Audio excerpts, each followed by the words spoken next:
乡亲啊，继续这件事有民众来指控，讲伫个桃园复兴拉拉山一间度假旅馆的头前买5盒的水蜜桃，其中2盒互业者来调包换做烂的，甚至佫有1粒是换做冷果，实在互人真生气。啊，业者是来道歉，讲因为发现这个水蜜桃减1粒，才会放苹果、冷果落豆，但是袂记得甲消费者讲真歹势，嘛已经甲钱退还了。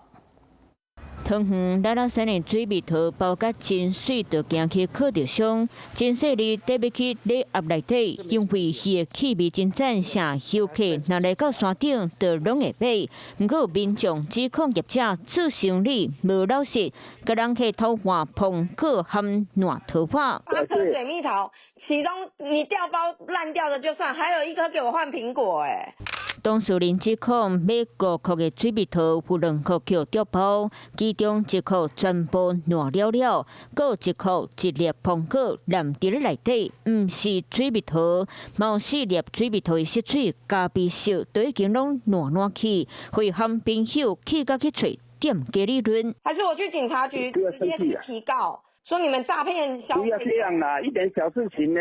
当事人甲店家讲了后，业者叫伊莫生气啦，来甲人客解说。讲明天寄4我给你，有我不管你我们都觉得很可怕，因为你做生意太不老实了。不会的，不会的，不要这样，做人很辛苦了，做人很辛苦。下雨有烂的哈，有烂的，所以你要给我们哦。看不出来啦。 看不出来啦。那农业局和经发局还有我们消保官，我们还有农会、公所等等，立刻组成一个联合稽查小组来上山访谈跟稽查。